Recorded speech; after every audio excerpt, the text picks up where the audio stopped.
Christmas dinner smelled like turkey and betrayal. My son Michael stood up, holding his glass, his voice cutting through the silence. "We voted, Dad. You are no longer a member of our family. Get out of this house." The guests froze. Emily, his wife, was smiling slyly. I smiled back, handing him a folder. "Here is a parting gift for you, son." He opened it and screamed. Everyone was watching, not realizing that my revenge had just begun. They thought they had destroyed me, but they were wrong. Before we continue, please subscribe to the channel and let us know where you are listening in the comments. The dining room smelled of roasted potatoes and resentment. The old oak table, scratched from decades of family dinners, bore the weight of our latest battle. Dirty plates sat untouched, coffee gone cold in chipped mugs. Michael stood at the head, his face flushed, gesturing wildly like a conductor of chaos. Emily sat across from me, arms crossed, her manicured nails tapping a rhythm of disdain. I gripped my fork, its cold metal grounding me as their words sliced through the air. "Dad, we need the money," Michael snapped, his voice sharp enough to rattle the glassware. "This house is falling apart. You can't keep hoarding cash while we're stuck here." I raised an eyebrow, keeping my tone even. "Hoarding? I paid the mortgage on this place before you were born, Michael. What's this really about?" Emily leaned forward, her smile as thin as the ice outside. "It's about progress, Henry. We want to modernize. New floors, new furniture. You wouldn't understand." I understood plenty. The repairs were a flimsy excuse. Emily's phone, propped against her wine glass, displayed a glossy photo of a leather sectional that cost more than my old truck. Michael, pacing now, threw a folded paper onto the table, a contractor's estimate, bloated with unnecessary upgrades. I didn't need to look at it to know they'd already spent the budget in their heads. "You've got savings, Dad," Michael pressed, his voice rising. "What's the point of sitting on it? You're not getting any younger." The jab stung, but I kept my eyes on the table, tracing a familiar scratch from when Michael, at 10, carved his initials with a butter knife. Back when he still looked at me like I was his hero. "I've given you enough," I said quietly. "You live here rent-free. That's more than most get." Emily scoffed, her laugh a blade wrapped in silk. "Rent-free? This place is a museum, Henry. We're doing you a favor by staying." Michael slammed his spoon down, the clatter echoing. "You're so damn selfish. You think you're some saint, but you're just holding us back."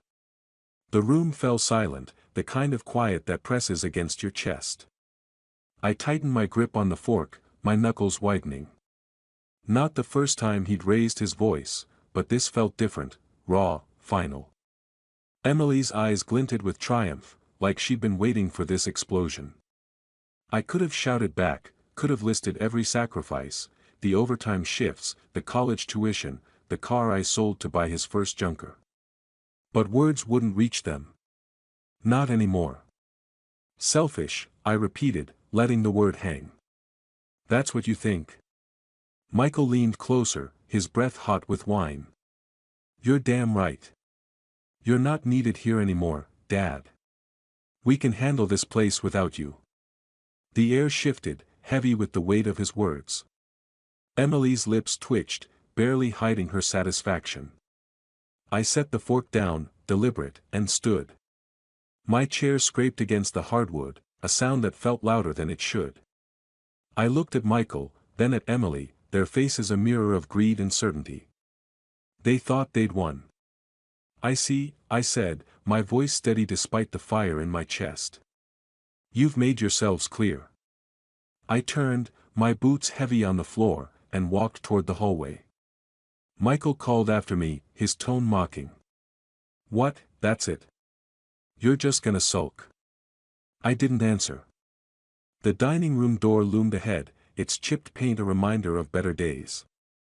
As I reached for the knob, a single thought burned through the haze of betrayal. I'd given him everything, my time, my dreams, my home.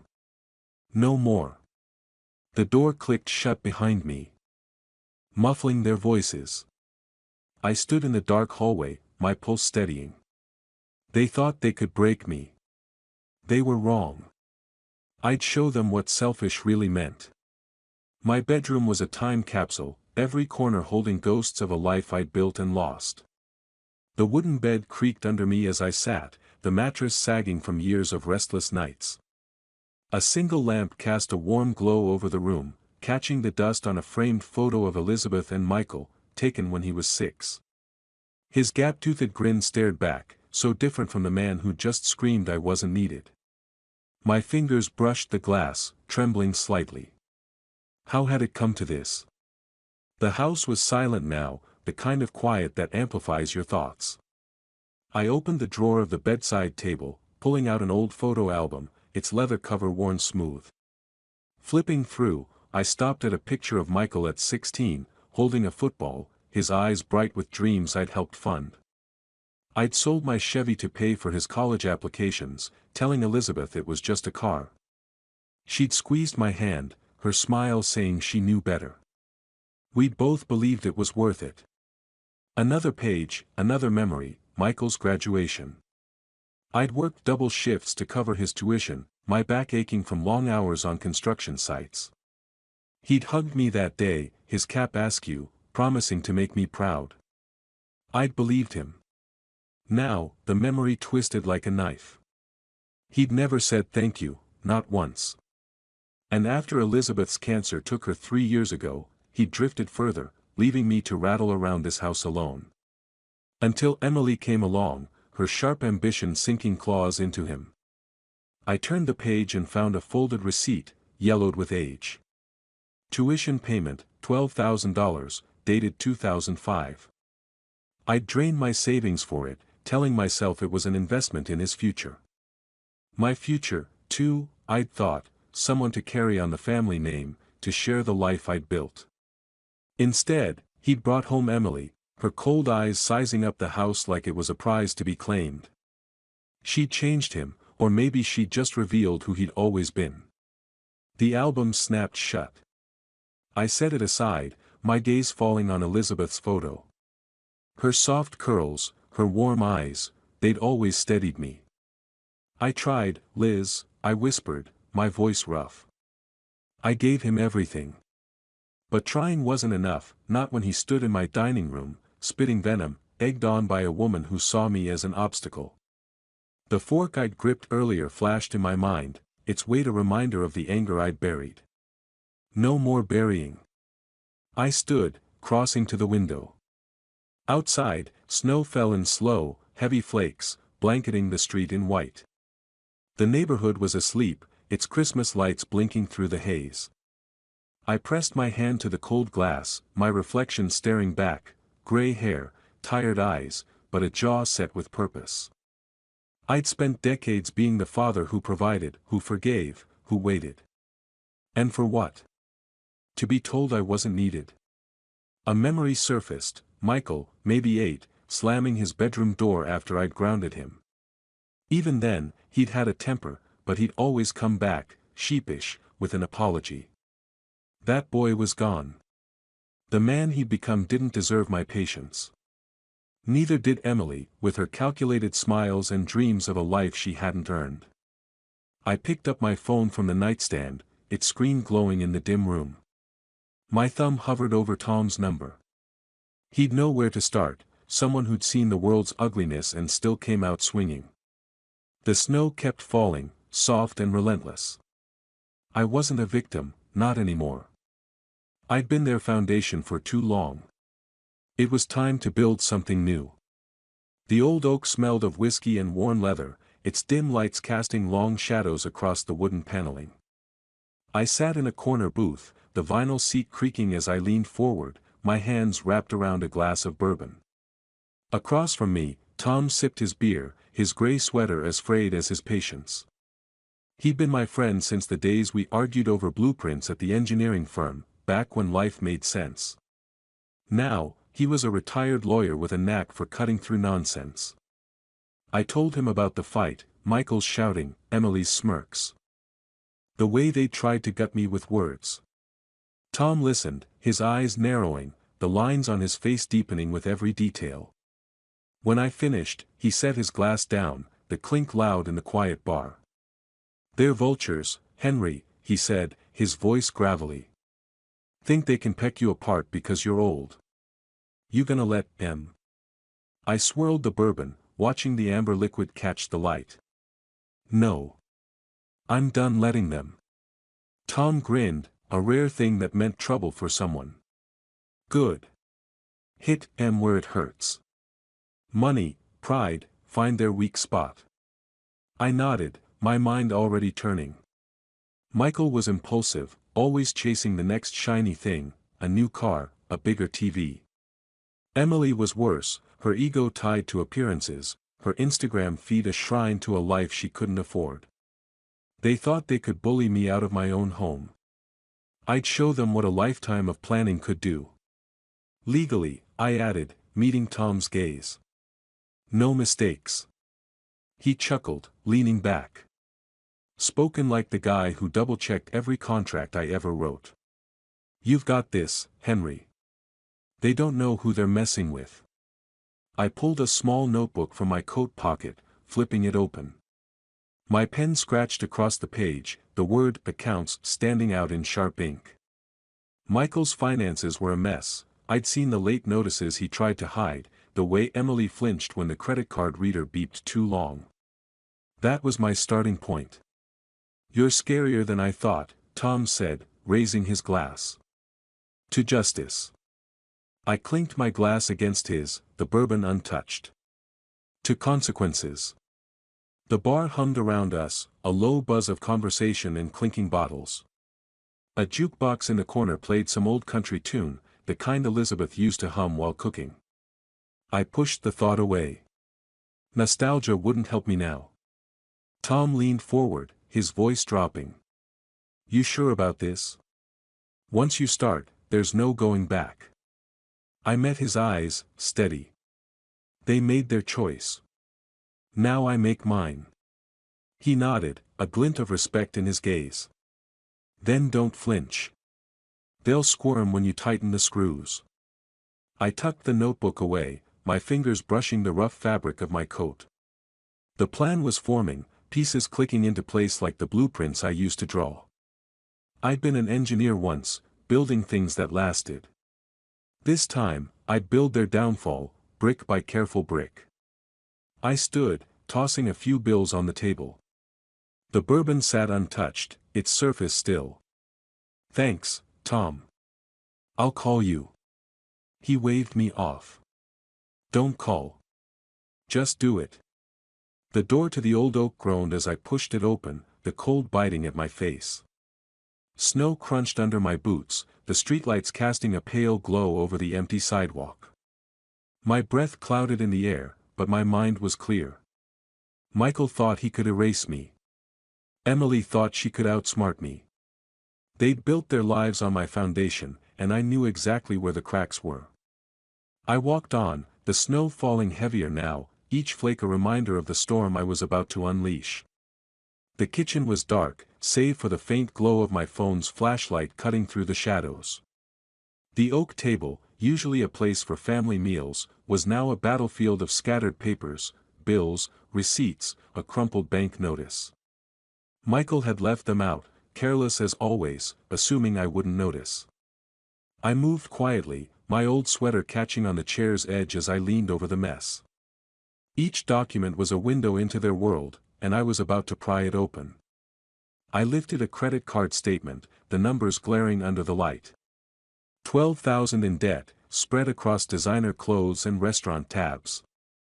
Emily's name was on half the charges, including a $2,000 handbag that could have paid the heating bill twice over.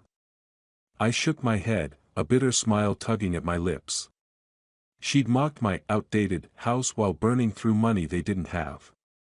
Michael wasn't much better, late car payments, a gym membership he never used.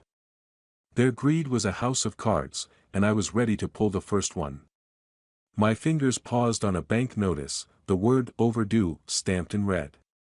They'd missed 2 mortgage payments on a small condo they'd bought as an investment last year. Michael had bragged about it at dinner once, saying it'd make them rich. Emily had nodded, her eyes gleaming as she scrolled through photos of luxury lofts on her phone. Now, the bank was threatening to foreclose. I scribbled the account number in my notebook, the pen scratched loud in the silent house. A memory flickered, Emily at dinner last week, her voice dripping with disdain as she called my dining room carpet tacky. She'd waved her fork like a scepter, saying we needed modern elegance.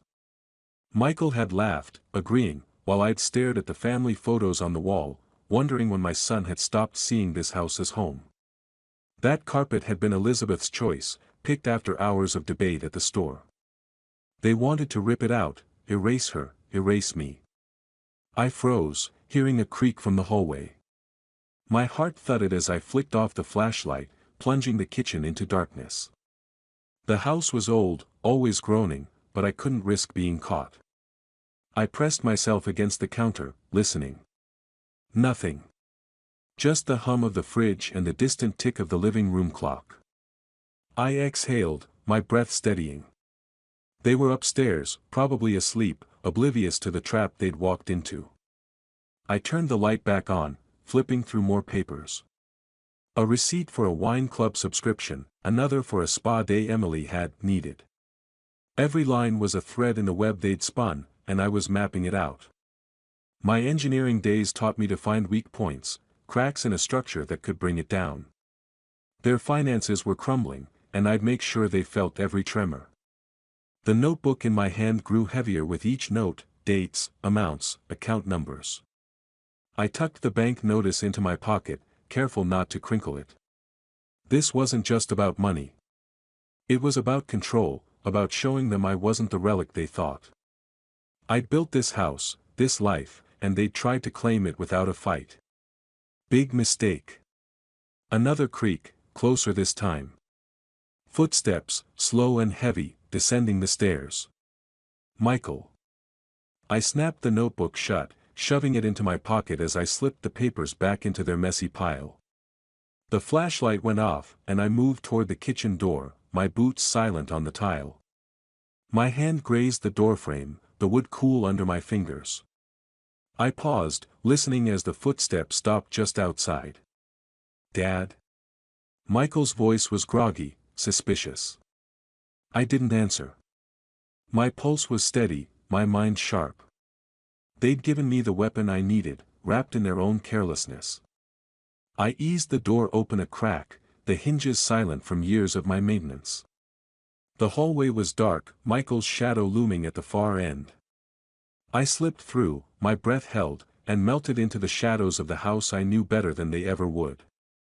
The lawyer's office was a stark contrast to my home, glass walls, gray carpet, the air sharp with the scent of coffee and ink. I sat across from John, my old coat draped over the chair, a folder of notes open in front of me. The Chicago skyline loomed outside, its steel towers glinting under a pale winter sun. John, in a crisp suit, scanned my scribbled figures, his pen clicking rhythmically. I'd known him from my engineering days, when we'd sorted out contracts for the firm. He was sharp, discreet, and didn't waste words. "You're sure about this, Henry?" he asked, his voice low, eyes flicking up from the page. "It's a bold move." I nodded, my hands steady on the table. "They crossed a line, John. I'm taking back what's mine." He leaned back, tapping the pen against his chin. "All right. Let's start with the will. You want Michael out, completely?" "Completely." The word felt heavy, final. A pang of guilt hit me. Michael was still my son, still the boy who'd once clung to my hand at the fair. But that boy was gone, replaced by a man who'd spat in my face. I pushed the thought away, focusing on the papers John slid toward me. The first was a revised will, naming a local charity as my beneficiary. The house, my savings, everything, Michael and Emily wouldn't see a dime. I read it carefully, my old contract habits kicking in. Every clause was airtight, just as I'd wanted. I signed, the pen's scratch a quiet victory. The second document was a bank form. Freezing the joint account Michael still used, a relic from when I'd helped him buy his first car. He'd never bothered to close it, and now that laziness would cost him. John watched me, his expression unreadable. "You're cutting deep, Henry. They'll feel this." "They should have thought of that before," I said, my voice calm but edged with steel. I pulled out my phone, dialing the bank. A quick conversation, a few codes, and the account was locked. Michael wouldn't know until he tried to use it, and I could already imagine his panic. We moved to the house next. John suggested a trust, putting the property out of Michael's reach. "They can't force a sale if you're the sole trustee," he explained, scribbling notes. "And if they try to push you out, this gives you legal ground to stand on." I nodded, signing where he pointed. The house was my last bastion, the one thing I'd built that still stood strong. I'd poured my life into it, every nail, every shingle, and I'd be damned if they turned it into their personal ATM. The pen felt like a hammer, sealing their fate with each stroke. John stacked the papers, his tone softening. "You okay, Henry? This isn't easy, I know." I looked at him, my jaw tight. "It's necessary. They made their choice." He didn't push. We shook hands, and I tucked the folder under my arm, the weight of it grounding me. As I stepped toward the door, my phone buzzed in my pocket. I glanced at the screen, Michael's name, a missed call. My pulse quickened, but I didn't answer. He was already feeling the ground shift, even if he didn't know why. The office door closed softly behind me, the city's hum swallowing the sound. I stood on the sidewalk, the wind biting through my coat. Snowflakes dusted my shoulders, melting into the wool. The folder in my hand was a shield, a weapon, a map to justice. Michael's call meant he was rattled, and that was just the start. I slipped the phone back into my pocket, ignoring the second buzz. Let him squirm. I had work to do. The living room glowed with the flicker of the TV, some reality show droning in the background. Michael paced, his phone clutched like a lifeline, the screen's light casting shadows across his face. Emily lounged on the leather couch, legs crossed, her calm a stark contrast to his fury. I stood just outside, hidden in the kitchen's darkness, the door cracked open. My phone was in my hand, recording every word, every shout.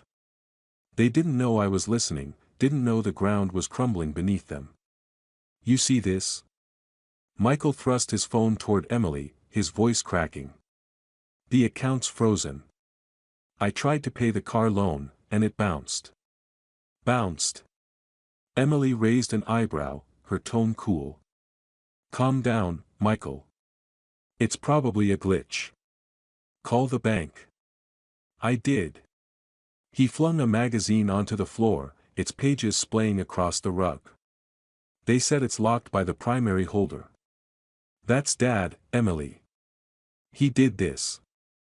I pressed closer to the door, my knuckles white around the phone. The bank had worked fast, just as I'd hoped. Michael's anger was raw, unfiltered, but it was Emily's reaction I watched for. She shifted, her manicured nails tapping the couch. "Your father. Why would he bother?" "Because he's spiteful." Michael snapped, pacing faster. "He's been sulking since we asked for the repair money." "You heard him, he thinks he owns us." Emily's lips curved, a slow, calculating smile. "Then maybe it's time he leaves. This house is too big for him anyway.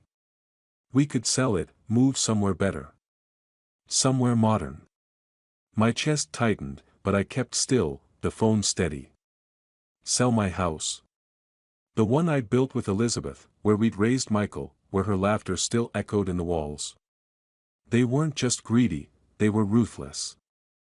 I forced my breathing to slow, my engineer's mind clicking through their words, filing them away. Every syllable was evidence, fuel for the fire I was stoking. Michael stopped pacing, his shoulders slumping. "You think we can?" Just, kick him out. Emily leaned forward, her voice low, conspiratorial. He's old, Michael. Vulnerable. We'll say it's for his own good, find him a nice little apartment, somewhere cheap. The house stays with us. It's only fair. Fair. The word burned, but I didn't move. My thumb hovered over the phone, the recording ticking on. They were plotting right in front of me, oblivious to the noose tightening around them. I'd known they were selfish, but this was a new low. My home, my life, reduced to a stepping stone for their ambitions. Michael hesitated, running a hand through his hair. He won't go quietly. You know how stubborn he is. Then we make him, Emily said, her voice sharp now. We'll talk to a lawyer, figure out our options. He can't stay here forever, dragging us down with him. The TV flickered, a laugh track jarring against the tension. I eased back, my boots silent on the tile. The door's shadow hid me as Emily stood, crossing to the window to check the lock. She was thorough, I'd give her that. But not thorough enough.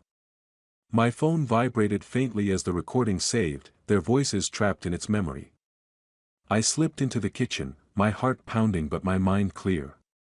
They thought they could outmaneuver me, erase me from my own life. But they just handed me everything I needed. Their plan was reckless, sloppy, built on arrogance.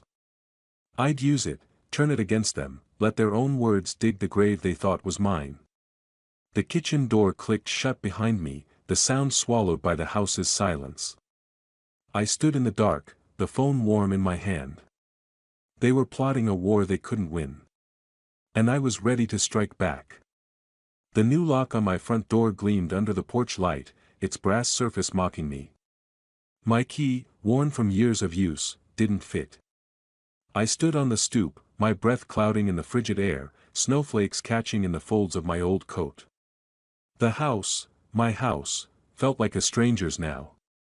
Michael and Emily had moved fast, faster than I'd expected. I turned the key again, the metal scraping uselessly, and a cold knot tightened in my chest. They weren't just fighting back. They were trying to erase me. I stepped back, scanning the windows. The living room was dark, curtains drawn, but I knew they were inside, probably gloating. Earlier that day, I'd overheard snippets of their plan from a cousin's voicemail. Michael and Emily had hired a lawyer, claiming I was unstable, unfit to manage my own affairs. They'd spread the story to relatives, painting me as a senile old man who'd lost his grip. Now this lock. It wasn't just a barrier, it was a declaration of war. I circled the house, my boots crunching through the snow. The side door was locked too, its new deadbolt as unyielding as the front. My fingers brushed the doorframe, remembering the summer I'd painted it with Elizabeth, her laughter mixing with the smell of fresh paint. That memory stung, but I shoved it down. Sentiment wouldn't help me now. I needed a way in, or at least a way to turn this against them. Inside, I imagined Michael pacing, his voice sharp as he barked at their lawyer. I'd seen him like this before, red-faced, gesturing wildly, always needing to be the loudest in the room. Emily would be calmer, her words precise, twisting the narrative to make their betrayal sound noble. I could almost hear her, it's for his own good. He can't live alone anymore. The thought made my jaw clench. They didn't know me at all. I pulled out my phone, the screen's glow harsh against the night. Tom's number was at the top of my recent calls. I dialed, keeping my voice low as I leaned against the garage. They changed the locks, I said when he picked up. And they're telling everyone I'm crazy. Tom's laugh was rough, unamused. Bold move for a couple of amateurs. You got a plan? Working on it, I said, my eyes on the house. They're digging their own grave. I just need to push. Don't let them rattle you, he warned. They're scared. That's why they're pulling this stunt. Scared or not, they'd crossed a line. I hung up, slipping the phone into my pocket. The snow fell heavier now, blanketing the yard in silence. I walked to the back door, testing the knob out of habit. Locked, of course. But as I turned away, my phone buzzed, a text from my sister-in-law, Linda. "Henry, what's going on? Michael says you're not well. Call me." I stared at the message, my thumb hovering over the screen. They'd gotten to Linda, too, spinning their lies to anyone who'd listen. The sting of betrayal deepened, but it wasn't despair, it was fuel. They thought they could isolate me, turn my own family against me. They'd underestimated how far I'd go to protect what was mine. I pocketed the phone and headed down the driveway, the snow muffling my steps. The street was quiet, Christmas lights blinking on neighboring houses, their warmth a cruel contrast to the cold radiating from my own. I stopped at the curb, glancing back at the locked door. They thought they'd won this round, thought they'd boxed me out. But I'd built that house, every beam and nail, and I knew its secrets better than they ever would. Let them gloat. I'd find my way back in. The cafe smelled of burnt coffee and cinnamon, its wooden tables cluttered with holiday shoppers' bags. I sat near the window, my hands wrapped around a chipped mug, the steam rising in lazy curls. Across from me, Sarah fidgeted with her spoon, her bright red scarf a splash of color against the gray day. She'd been Elizabeth's friend for decades, one of the few who still checked on me after the funeral. Now, her eyes were wide with worry, her voice barely above a whisper as she leaned closer.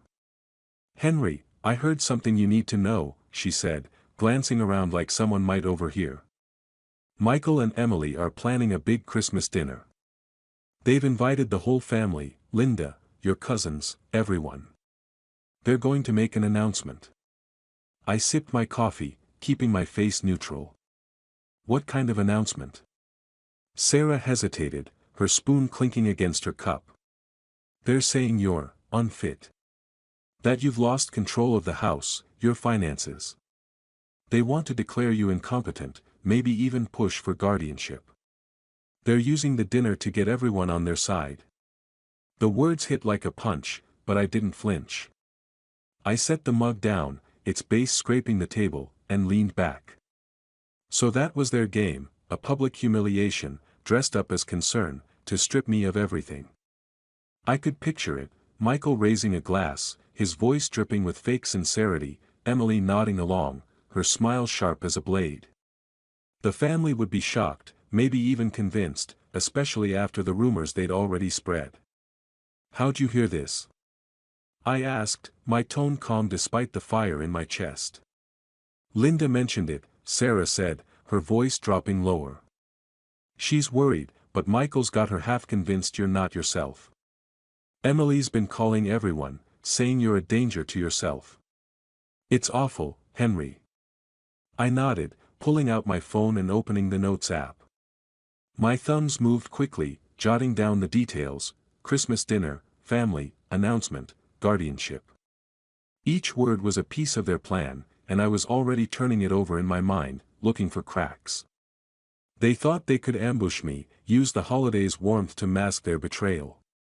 But they'd just given me an opening, a stage to flip their script. Sarah watched me, her brow furrowed. "You're not surprised, are you?" "I'm not," I said, slipping the phone back into my pocket. "They've been building to this. I just didn't expect them to play so dirty." She reached across the table, her hand hovering near mine. "What are you going to do? You can't let them get away with this." I met her gaze, my jaw tight. "I won't. They're counting on me to crumble. They'll get a surprise instead." Sarah's eyes softened, but she didn't press. She knew me well enough to trust I'd handle it. I stood, tossing a few bills on the table, and grabbed my coat. The cafe door jingled as I stepped outside, the cold biting at my face. Snow dusted the sidewalk, clinging to my boots as I walked. My phone buzzed again, another message from Linda, probably more questions I wouldn't answer. I ignored it, my mind racing. The Christmas dinner was their trap, but it could be mine too. They wanted a spectacle, a moment to cement their victory. I'd give them one, just not the kind they expected. The streetlights flickered on, casting long shadows across the snow.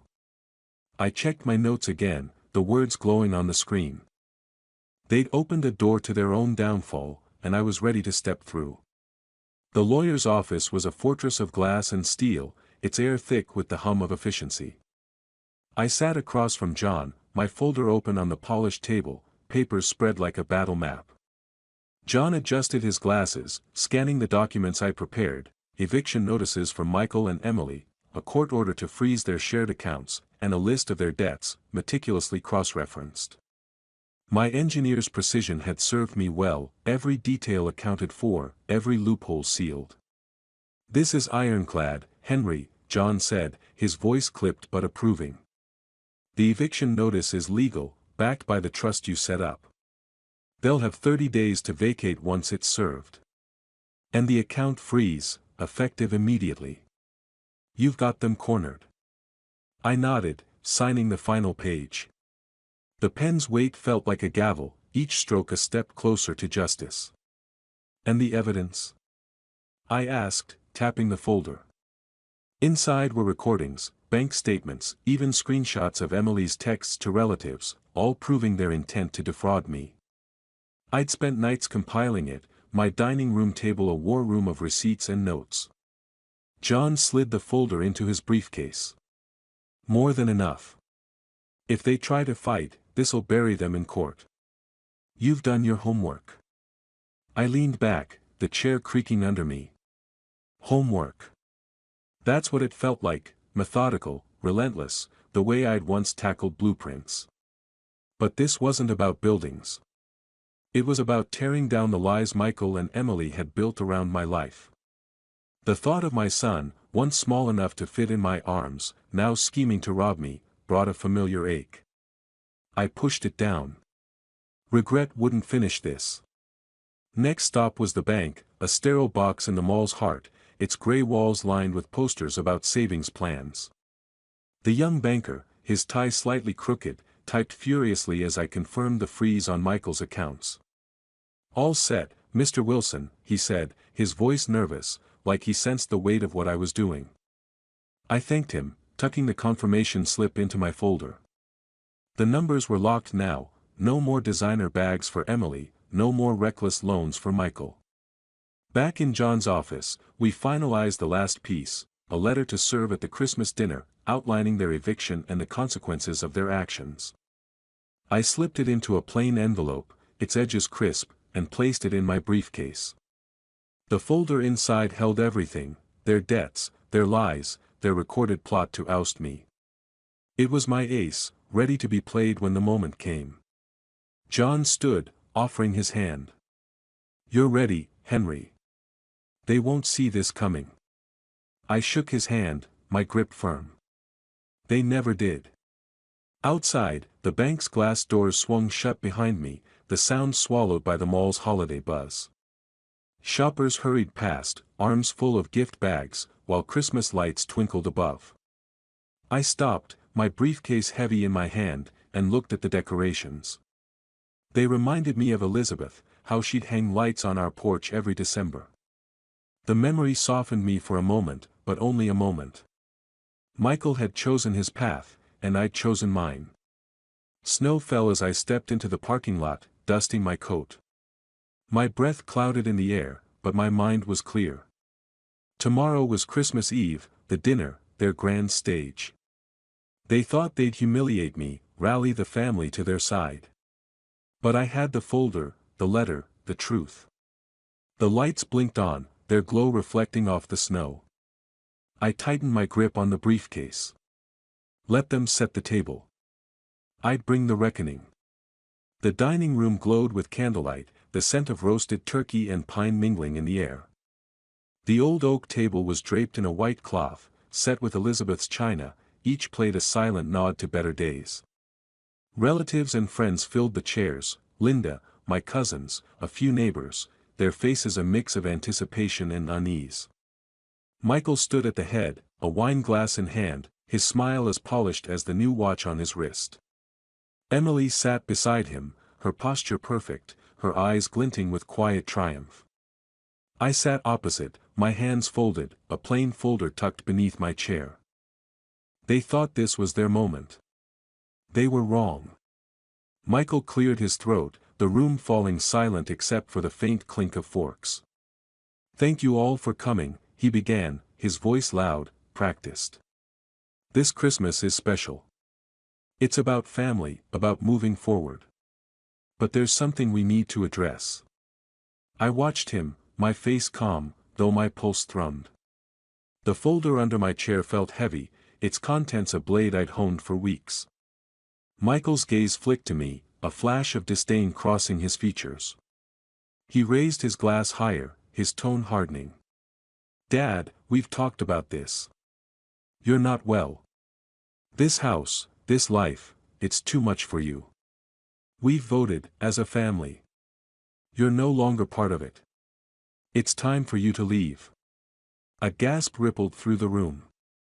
Linda's hand flew to her mouth, and my cousin Tom leaned forward, frowning. Emily's smile widened, thin and sharp, as she nodded in agreement. The guests shifted, whispers breaking the silence, their eyes darting between Michael and me. They'd heard the rumors, Michael's lies about my instability, and now they waited for my collapse. I stood, slow and deliberate, my chair scraping the hardwood. Every eye was on me, the air thick with expectation. "Is that so, Michael?" I said, my voice steady, almost soft. "You've decided I'm done?" He smirked, emboldened. "It's for your own good, Dad. You'll thank us later." I reached under the chair, pulling out the folder. Its plain cover drew curious glances, but Michael's confidence didn't waver. Emily leaned closer to him, whispering something, her fingers brushing his arm. I stepped forward, holding the folder out to him. "A parting gift, then," I said, my tone light but edged with steel. "Open it." Michael hesitated, his smirk faltering. He took the folder, his fingers brushing the paper as if it might burn. The room was silent now, the candles flickering, casting shadows across his face. He flipped it open, his eyes scanning the first page, an eviction notice, bold and unyielding, addressed to him and Emily. His breath caught, his hand trembling as he turned to the next document, a court order freezing their accounts, followed by a detailed list of their debts, their lies, their recorded plot to defraud me. "What is this?" he shouted, his voice cracking. The folder slipped, papers scattering across the table, landing near the turkey platter. "You can't do this." "I already have," I said, my gaze locked on his. "You thought you could take my home, my life, and call it yours. Read the rest. It's all there, your debts, your plans, your words." Emily snatched a paper, her face paling as she read.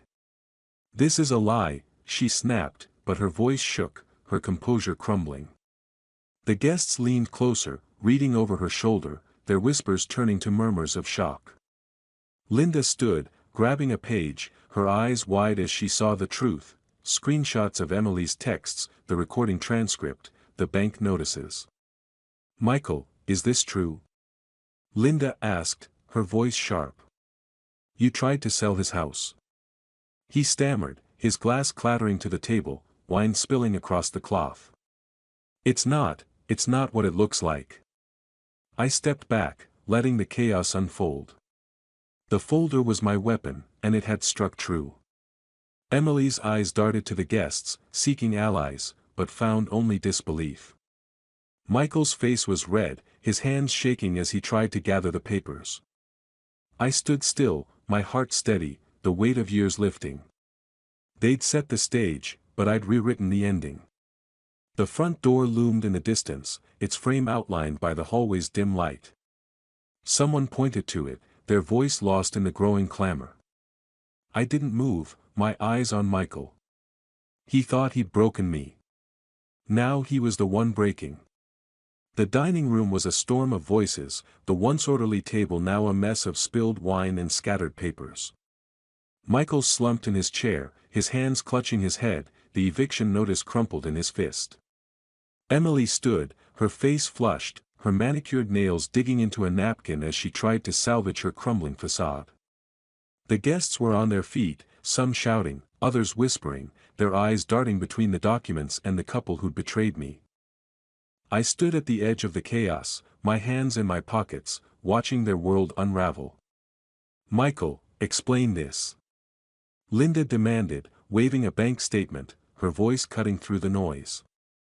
"You told us Henry was losing his mind, but this says you plan to sell his house." Michael's head snapped up, his eyes wild. "It's not true. He's twisting everything. We were trying to help him." "Help?" my cousin Tom barked, snatching a paper from the table. "This is a recording of you plotting to kick him out. You called him a burden." Emily stepped forward, her smile forced, her voice trembling. "Everyone, please, calm down. There's been a misunderstanding. We only wanted what's best for Henry." "Best?" Sarah, Elizabeth's old friend, stood, her scarf slipping as she pointed at Emily. "You lied to us. You spread rumors, said he was crazy, all so you could steal his home." The room erupted, guests talking over each other, some grabbing papers to read for themselves. A child at the far end of the table ducked behind her mother, startled by the shouting. Emily's eyes welled up, her mascara smudging, but she kept her chin high, clinging to the last scraps of her dignity. Michael, though, was unraveling faster. He lunged for the folder, trying to gather the papers, but Linda pulled it away, her face a mask of disgust. "Enough, Michael," she snapped. "You've shamed this family." He turned to me, his voice breaking. "Dad, please. Tell them it's a mistake. We didn't mean it like that." I met his gaze, my expression unchanged. "You meant every word," I said, my voice low but firm. "You made your choice. Live with it." Emily grabbed his arm, her voice a desperate hiss. "Henry, we're sorry. We'll fix this. Just, don't do this. We can work it out." I shook my head, stepping back. "You had years to work it out. You chose greed instead." The guests were moving now, some heading for the door, their coats already in hand. Tom threw a paper back on the table, muttering something about disgrace. Linda followed, pausing to look at me, her eyes soft with apology. "I should have known better, Henry," she said quietly. "I'm sorry." I nodded, saying nothing. The apologies didn't matter now. The truth was out, and it was sharper than any blade. Michael's shoulders shook, his voice rising to a plea. "Dad, you can't throw us out. This is our home too." "It's mine," I said, my words final. "Always was." I turned, walking toward the living room, the noise fading behind me. Emily's voice cracked, calling after me, but I didn't stop. The dining room door swung shut, muffling their pleas. I stood in the dark, the glow of Christmas lights filtering through the window, casting soft patterns on the floor. The family photos on the wall watched me, Elizabeth's smile a faint echo of what we'd lost. I straightened one, my fingers lingering on the frame. Outside, car doors slammed, engines starting as guests left. The house grew quieter, the storm subsiding. Michael and Emily were still in there, begging, bargaining, but it was over. They'd built their trap, and I'd turned it on them. The front door creaked open, then slammed shut, the sound sharp in the silence. I didn't look back. They'd made their bed. Now they'd lie in it. My new apartment was small, its bare walls still unfamiliar, but the wide window offered a view of Chicago's skyline, its lights winking through the falling snow. I sat at a simple desk, a single lamp casting a warm glow over a blank sheet of paper. The pen in my hand felt heavy, not with ink but with the weight of what I needed to say. Boxes lined the room, some unpacked, others holding pieces of a life I'd left behind. A photo of Elizabeth rested on a shelf, her smile steadying me as I began to write. The house was gone, sold for a good price to a young family who'd fill it with new memories. I'd walked away with enough to start over, here, in this quiet space, where the past couldn't cling so tightly. The sale had been quick, the paperwork final, each signature a step toward freedom. Michael and Emily had vanished after that Christmas dinner, their belongings cleared out before the eviction notice's deadline. I hadn't heard from them since. And I didn't expect to. Some bridges burn clean. I pressed the pen to the paper, the words coming slowly.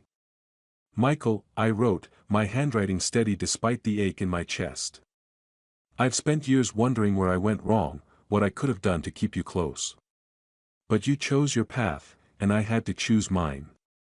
I forgive you, not because you deserve it, but because I need to move on. This is goodbye. The words were simple, but they carried everything, the love I'd once had, the betrayal that broke it, the peace I was claiming now. I folded the letter, slipping it into a plain envelope. My fingers brushed the paper, lingering as I set it on the desk. Forgiveness wasn't for them, it was for me, a way to shed the last of their weight. I'd carried them long enough. Outside, the snow fell in slow, heavy flakes, blanketing the city in silence. I stood, crossing to the window, my reflection faint against the glass. The skyline stretched before me, its sharp edges softened by the storm. I'd built a life once, in a house filled with laughter and dreams. That life was gone, but I wasn't. I was still here, still standing, with years left to shape something new. A box by the door held a few keepsakes, Elizabeth's favorite scarf, a drawing Michael had made at 6, a contract from my engineering days. I'd unpack them later, when the time felt right. For now, I let the quiet settle, the apartment's stillness a contrast to the chaos of those final weeks.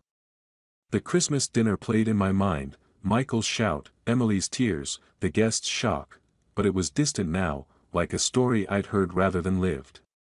I picked up the envelope, tucking it into my coat pocket. The post office was a short walk, and I'd mail it tonight, let it carry my words into the void. Michael might read it, might not. It didn't matter. I'd said what I needed to say. The desk lamp flickered, its light catching the snow outside, each flake a tiny spark in the dark. I grabbed my coat, the envelope crinkling as I pulled it on. The apartment door clicked shut behind me, the sound soft but final. The hallway was empty, the building quiet, but the city waited beyond, alive with possibility. I stepped into the elevator, my boots leaving faint wet prints on the floor. The snow would keep falling, covering the old paths, making way for new ones. I was ready to walk them. If you liked this story, please like this video, subscribe to the channel, and share your impressions of this story in the comments. To listen to the next story, click on the box on the left. Thank you for watching.